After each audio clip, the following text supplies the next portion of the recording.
Now let's do area. Area is the amount of material needed to cover a flat surface. That's the easiest way to think of it. And the units are always squared. So we're going to do some examples of polygons. Polygons just are figures that consist of line segments, and then also a circle. So let's look at the triangle. We have this formula. This is area equals 1/2 base times height. We'll call this side the base, and then this will be the height.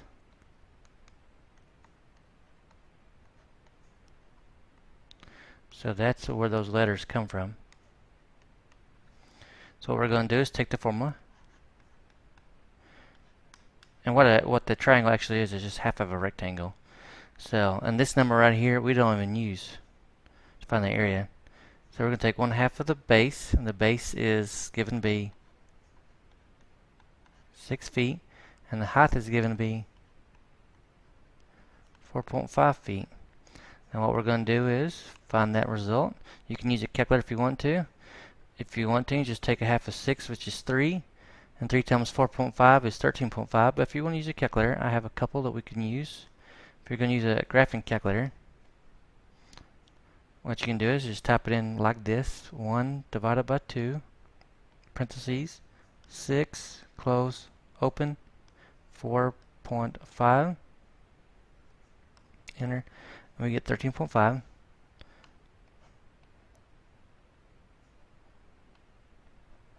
Now feet times feet is feet squared. So we're always going to have our units as being squared. And that's because we're taking the side times the side. So that's what this means right here. Now if we have a scientific calculator, we can do the same thing. We can do 1 divided by 2. You may want to push equals just to be safe.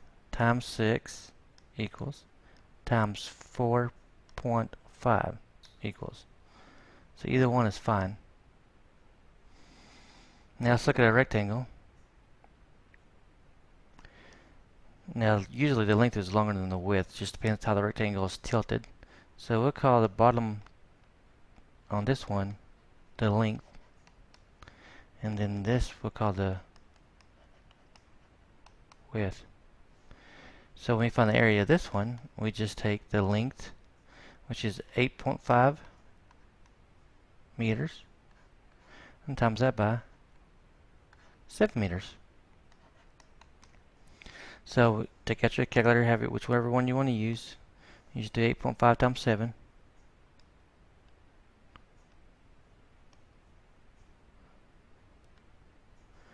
$59.5,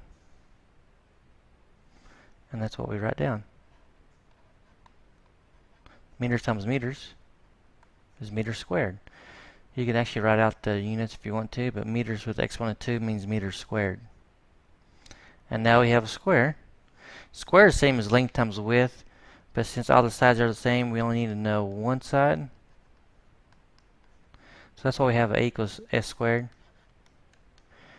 So on this one, S is, or the side length is 2.5 centimeters.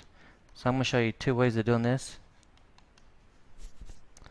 One way is just to use your exponent key, or another way is to recognize that the exponent of 2 means there's 2 of those. It really depends on how well you know how to use your calculator.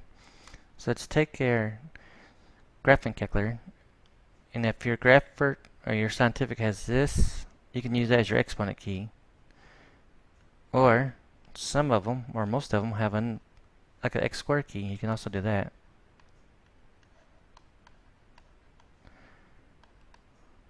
Or if you just can't find it, just do 6.25 times 6.25.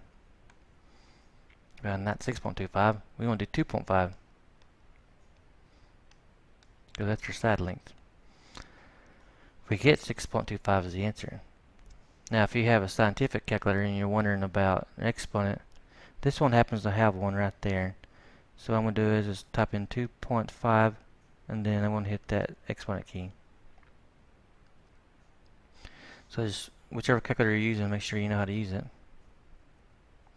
Now a parallelogram you can think of as being a lopsided rectangle. Now it will have a base and it will have a height. Now this picture doesn't have a base, so we're going to create one. We're just going to call it 4 meters. So we have a parallelogram with a height. This is going to be our height. That's the eighth, or the H. And it's 4 meters. We're going to call that the base. And now honestly, it doesn't matter which one you call which, in case you're wondering. Because base times height is the same as height times base. So we're taking a formula, we're just going to multiply them together. 4 meters times 7.25 meters. And make sure that you're using the vertical height, not the slant, the vertical. So I'm just going to use my graphing calculator. Just type that in. 4 times 7.25. Most of these are just straightforward. Really not a lot to worry about. Don't forget your units are always squared. And then we come to the trapezoid. The trapezoid you have to watch out for just a little bit. Now you'll notice we have B1 plus B2. Some books will have a big B plus little b. Either one is the same thing. I'm going to call this one on top my base one, just means the first base. And I'll call this one base 2, which is my second base. And then the 4 will be the height. So when I do this one, the 1/2 stays no matter what. My two bases are 3 and 8. So I'm going to add 3 meters plus 8 meters. And then the height is given to be 4 meters. And what we can do is, if you're doing it step by step, you want to do the inside parentheses first.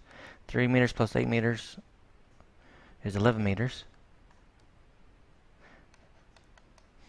And then if it were me, I would actually do half of 4, which is 2. 2 times 11 is 22. Meters times meters is meters squared. Now if you want to take out your calculator, I'll show you how you do it with the graphing calculator. Or if your scientific will allow you to type it in all at once, you can type it in like this. Sometimes you have to put the parentheses around the 1/2. This one I don't have to.